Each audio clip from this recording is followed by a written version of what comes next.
All right, Anne, can you tell me your first and last name and spell it? My name is Anne, A-N-N-E, Abel, A-B-E-L. So, Andy Griffith passed away today. Can you tell me your initial reaction when I spoke to you earlier? I was shocked and saddened.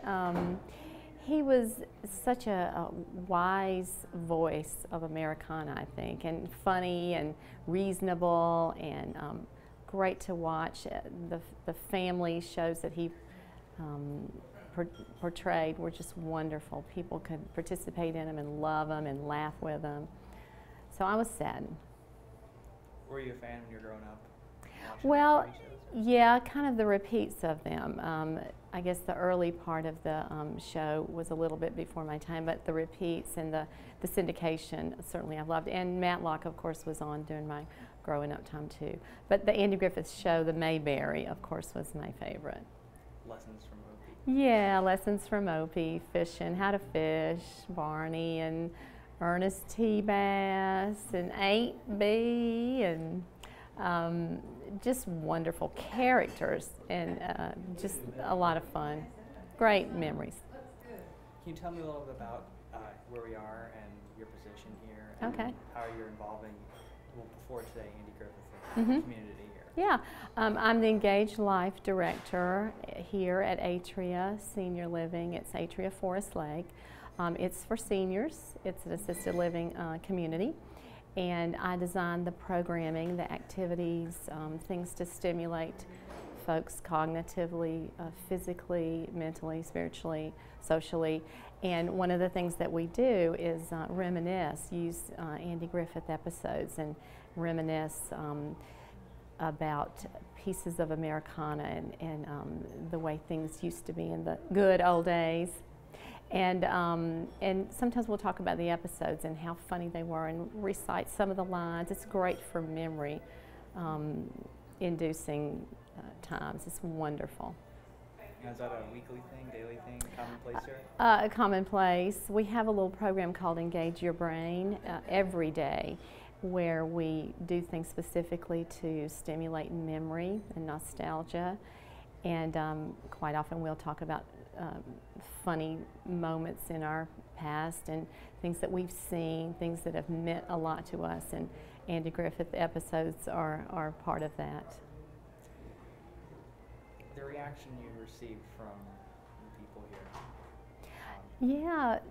Oh no, it can't be. How could he be old enough to die? You know, he just seems forever youthful and wise, and I think we're all going to miss him. I really do. How do you think his passing, maybe it's too soon to tell, will affect the memory programs?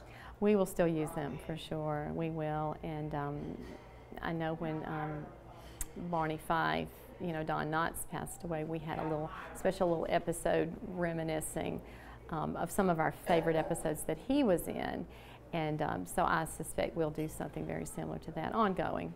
You guys have them on DVD here? Oh yes we do. Yes we do. We have some of the favorite episodes, Barney's first car, and the episode where Barney has, of course, one bullet which he's not allowed to put in his gun. The episode where Andy has to get Barney out of all kinds of jams, including when he's drinking moonshine, thinking it's water, and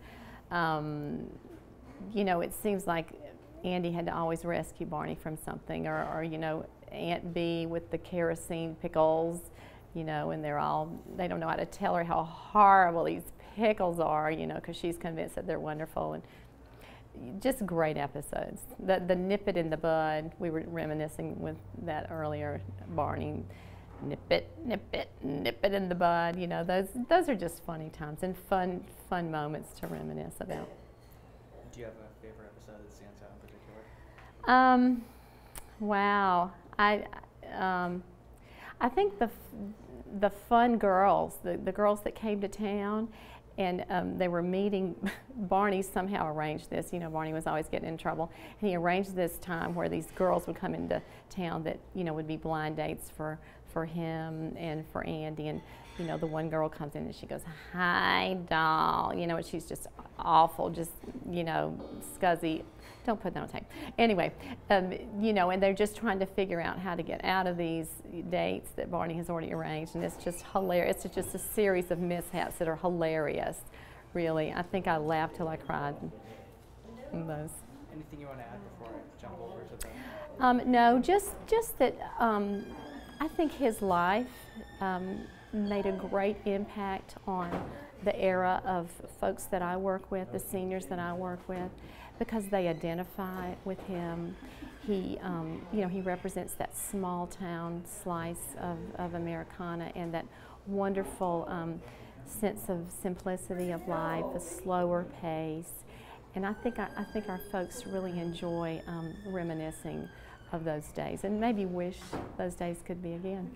He's obviously irreplaceable. Can you think of any other icons of that era that's still around? Oh, I don't know. I think he was 86 years old, so you know, I don't know of anybody else that really would compare to him, to be honest with you. And I'm told that he was even a Broadway